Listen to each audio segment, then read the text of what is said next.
ಟೂರ್ನಿಯಲ್ಲಿ ಇನ್ನೇನಿದ್ರು ಕೂಡ climax picture ಅಷ್ಟೇ ಬಾಕಿ. ಭಾರತ ಮತ್ತು ನ್ಯೂಜಿಲೆಂಡ್ ತಂಡಗಳು ಮಾರ್ಚ್ 9ರಂದು ಅಂದರೆ ಇದೇ ಭಾನುವಾರ ಫೈನಲ್ ಮ್ಯಾಚನ್ನು ಆಡಲಿವೆ. ಗೆದ್ದವರು ಚಾಂಪಿಯನ್ ಪಟ್ಟಕ್ಕೇರ್ತಾರೆ. ಬಟ್ ಎರಡನೇ ಸೆಮಿಫೈನಲ್ ಪಂದ್ಯದ ಬಳಿಕ ಕ್ರಿಕೆಟ್ ಜಗತ್ತಿನಲ್ಲಿ ಸೌತ್ ಆಫ್ರಿಕಾ ಮತ್ತೆ ಸೌಂಡ್ ಮಾಡ್ತಾ ಇದೆ. ಅದರಲ್ಲೂ ಚೋಕರ್ಸ್ ಹಣೆಪಟ್ಟಿಯದ್ದೇ ಸದ್ದು. ಸೋಷಿಯಲ್ ಮೀಡಿಯಾದಲ್ಲೂ ಕೂಡ ಚೋಕರ್ಸ್ ಪದ ಟ್ರೆಂಡ್ ಆಗಿಬಿಟ್ಟಿದೆ. ಅಷ್ಟಕ್ಕೂ ಹರಿಣಗಳ ಪಡೆಯನ್ನು ಯಾಕೆ ಚೋಕರ್ಸ್ ಅಂತಾರೆ? ಅದೆಷ್ಟು ಸಲ ಡಿಸಪಾಯಿಂಟ್ ಆಗಿದ್ದಾರೆ? ಈ ಹಣೆಪಟ್ಟಿಯಿಂದ ಹೊರಬರೋಕೆ ಯಾಕೆ ಆಗ್ತಾ ಇಲ್ಲ? ಈ ಬಗ್ಗೆ ಕಂಪ್ಲೀಟ್ ಆದ ಮಾಹಿತಿಯನ್ನು ಕೊಡ್ತೇನೆ. ನಾನು ಶಾಂತ. ನೀವು ಸುದ್ದಿಯಾನದ ಸಬ್ಸ್ಕ್ರೈಬರ್ ಆಗೋದಕ್ಕೆ ಮರಿಬೇಡಿ. ಮಾರ್ಚ್ 5ರಂದು ಲಾಹೋರ್ನ ಗಡ್ಡಾಫಿ ಕ್ರೀಡಾಂಗಣದಲ್ಲಿ ನಡೆದಂಥ ಎರಡನೇ ಸೆಮಿಫೈನಲ್ನಲ್ಲಿ ಸೌತ್ ಆಫ್ರಿಕಾ ತಂಡ ನ್ಯೂಜಿಲೆಂಡ್ ವಿರುದ್ಧ ಸೋಲು ಮೂಲಕ ಟೂರ್ನಿಯಿಂದಲೇ ಹೊರಬಿದ್ದಿದೆ. ಕಿವೀಸ್ ಪಡೆ ನೀಡಿದಂಥ 362 ರನ್ಗಳ ಬೃಹತ್ ಟಾರ್ಗೆಟ್ ಅನ್ನು ರೀಚ್ ಆಗೋಕ್ಕಾಗದೆ 50 ರನ್ಗಳ ಅಂತರದಲ್ಲಿ ಸೋಲನ್ನು ಒಪ್ಪಿಕೊಂಡಿದೆ. ಈ ಸೋಲಿನೊಂದಿಗೆ ಸೌತ್ ಆಫ್ರಿಕಾ ತಂಡಕ್ಕೆ ಮತ್ತೊಮ್ಮೆ ಚೋಕರ್ಸ್ ಅನ್ನೋ ಟ್ಯಾಗ್ಲೈನ್ ಅಂಟಿಕೊಂಡಿದೆ. ಅದಕ್ಕೆ ಕಾರಣ ಅವರ ಬ್ಯಾಡ್ ಲಕ್. ಸೌತ್ ಆಫ್ರಿಕಾ ಬಲಿಷ್ಠ ತಂಡವೇ ಆಗಿದ್ರೂ ಕೂಡ ICC ಟೂರ್ನಿಗಳಲ್ಲಿ ಸಾಕಷ್ಟು ಸಲ ನಾಕ್ಔಟ್ ಸುತ್ತುಗಳಲ್ಲಿ ಸೋತು ಪ್ರಶಸ್ತಿಯನ್ನು ಕಳ್ಕೊಂಡಿದೆ. ಕೆಲವು ಫೈನಲ್ಗಳಲ್ಲೂ ಕೂಡ ಇದೇ ಆಗಿದೆ. ಇದೇ ಕಾರಣಕ್ಕೆ ದಕ್ಷಿಣ ಆಫ್ರಿಕಾಗೆ ಚೋಕರ್ಸ್ ಹಣೆಪಟ್ಟಿ ಹಚ್ಚಲಾಗಿದೆ. ಈ ಸಲವೂ ಕೂಡ ಅದೇ ರಿಪೀಟ್ ಆಗಿದೆ. ಹೀಗಾಗಿ ಸೋಷಿಯಲ್ ಮೀಡಿಯಾ ಬಳಕೆದಾರರು ಸೌತ್ ಆಫ್ರಿಕಾ ಚೋಕರ್ ಅಂತ ಪೋಸ್ಟ್ಗಳನ್ನು ಹಾಕ್ತಿದ್ದಾರೆ.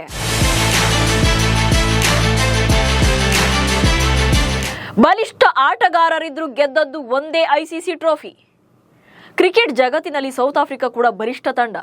1992ರಲ್ಲಿ ಈ ದೇಶ ಅಂತಾರಾಷ್ಟ್ರೀಯ ಕ್ರಿಕೆಟ್ಗೆ ಕಾಲನ್ನಿಟ್ಟಿತ್ತು. ಬೇರೆ ಬೇರೆ ಟೀಮ್ಗಳಂತೆ ಇವರು ಕೂಡ ಸಾಕಷ್ಟು ಏರಿಳಿತಗಳನ್ನು ಕಂಡಿದ್ದಾರೆ. ಆದಾಗ್ಯೂ ಕೂಡ Allan Donald, Lance Klusener, AB de Villiers, Jacques Kallis ಹಾಗೆಯೇ ಡೇಲ್ ಸ್ಟೇನ್ ಅವರಂತಹ ವಿಶ್ವ ದರ್ಜೆಯ ಆಟಗಾರರನ್ನು ಕೂಡ ಕ್ರಿಕೆಟ್ ಜಗತ್ತಿಗೆ ನೀಡಿದೆ. ಇಷ್ಟಿದ್ರೂ ಈ ತಂಡದ ಜೊತೆಗೆ ಚೋಕರ್ಸ್ ಅನ್ನೋ ಟ್ಯಾಗ್ಲೈನ್ ಕೂಡ ಬರ್ತಾನೆ ಇದೆ. ಅದಕ್ಕೆ ಕಾರಣ ದಕ್ಷಿಣ ಆಫ್ರಿಕಾ ದೊಡ್ಡ ಟ್ರೋಫಿಗಳನ್ನು ಗೆಲ್ಲೋಕಾಗದೇ ಇರೋದು. ಇಲ್ಲಿಯವರೆಗೆ ಸೌತ್ ಆಫ್ರಿಕಾ ಪಡೆ 1998ರಲ್ಲಿ ಚಾಂಪಿಯನ್ಸ್ ಟ್ರೋಫಿಯನ್ನು ಗೆದ್ದಿತ್ತು. ಅದೊಂದೇ ಅವರ ICC ಟೂರ್ನಿಯಲ್ಲಿನ ಟ್ರೋಫಿ ಆಗಿದೆ.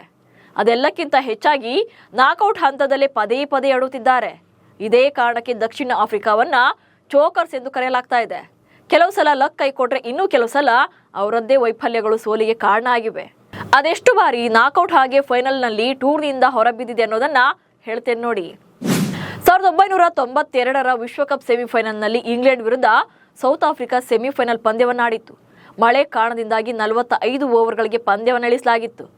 ಫಸ್ಟ್ ಬ್ಯಾಟ್ ಮಾಡಿದಂಥ ಇಂಗ್ಲೆಂಡ್ 45 ಓವರ್ಗಳಲ್ಲಿ 6 ವಿಕೆಟ್ ನಷ್ಟಕ್ಕೆ 252 ರನ್ಗಳನ್ನು ಕಲೆ ಹಾಕಿತ್ತು. ಮಳೆ ಕಾಟದ ನಡುವೆ ಟಾರ್ಗೆಟ್ ಕಡಿಮೆ ಮಾಡಿದರೂ ಕೂಡ ಸೌತ್ ಆಫ್ರಿಕಾ 232 ರನ್ ಗಳಿಸಿ ಟೂರ್ನಿಯಿಂದ ಹೊರಬೀಳಬೇಕಾಯಿತು. ಇನ್ನು 1999ರ ವಿಶ್ವಕಪ್ನಲ್ಲೂ ಕೂಡ ಇದೇ ರೀತಿ ಆಯಿತು.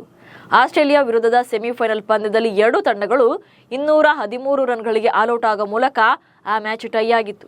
ಈ ವೇಳೆ ಲೀಗ್ ಹಂತದಲ್ಲಿ ಆಸ್ಟ್ರೇಲಿಯಾ ಲೀಡ್ ಸಾಧನೆ ಮಾಡಿದ್ರಿಂದ ಸೌತ್ ಆಫ್ರಿಕಾ ಟೂರ್ನಿಯಿಂದ ಹೊರಬೀಳಬೇಕಾಯಿತು. ಇನ್ನು 2011ರ ವಿಶ್ವಕಪ್ ಪಂದ್ಯಾವಳಿಯಲ್ಲೂ ಕೂಡ ಹರಿಣಗಳ ಪಡೆಗೆ ಆಘಾತ ನೀಡಿತ್ತು. ನ್ಯೂಜಿಲೆಂಡ್ ವಿರುದ್ಧದ ಕ್ವಾರ್ಟರ್ ಫೈನಲ್ನಲ್ಲಿ ಸೋತು ತವರಿಗೆ ವಿಮಾನ ಹತ್ತಿದ್ರು. ಇನ್ನು 2015ರ ವಿಶ್ವಕಪ್ ಸೆಮಿಫೈನಲ್ನಲ್ಲೂ ಕೂಡ ಇದೇ ರೀತಿಯಾಗಿತ್ತು. ಮತ್ತೆ ನ್ಯೂಜಿಲೆಂಡ್ ವಿರುದ್ಧ ಸೋಲ್ಬೇಕಾಯಿತು. ಇನ್ನು 2023ರ ವಿಶ್ವಕಪ್ನಲ್ಲೂ ಕೂಡ ಇದೇ ಗೋಳು.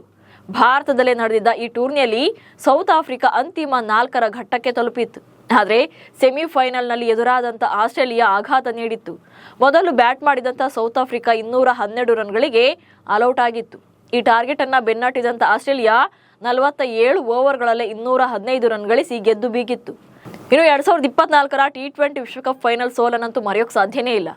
ದಕ್ಷಿಣ ಆಫ್ರಿಕಾ ಕಳೆದ ವರ್ಷ ವೆಸ್ಟ್ ಇಂಡೀಸ್ನಲ್ಲಿ ನಡೆದಂಥ T20 ವಿಶ್ವಕಪ್ 2024ರ ಫೈನಲ್ ಅನ್ನು ಪ್ರವೇಶ ಪಡೆದಿತ್ತು. ಹಾಗೆ ಭಾರತದ ವಿರುದ್ಧ ಪೈಪೋಟಿ ನಡೆಸಿತ್ತು. ಮೊದಲು ಬ್ಯಾಟ್ ಮಾಡಿದಂಥ ಭಾರತ 176 ರನ್ಗಳನ್ನು ಕಲೆ ಹಾಕಿತ್ತು. ಚೇಸಿಂಗ್ ಹೇಳಿದಂಥ ಸೌತ್ ಆಫ್ರಿಕಾ 20 ಓವರ್ಗಳಲ್ಲಿ 169 ರನ್ ಗಳಿಸಲಷ್ಟೇ ಸಾಧ್ಯವಾಯಿತು. ಅಂತಿಮವಾಗಿ ಭಾರತ 7 ರನ್ಗಳಿಂದ ಗೆದ್ದು ಬೀಗಿತ್ತು. ಇದೀಗ 2025ರ ಚಾಂಪಿಯನ್ಸ್ ಟ್ರೋಫಿಯಲ್ಲೂ ಕೂಡ ಮತ್ತೊಮ್ಮೆ ಹಾರ್ಟ್ ಬ್ರೇಕ್ ಆಗಿದೆ.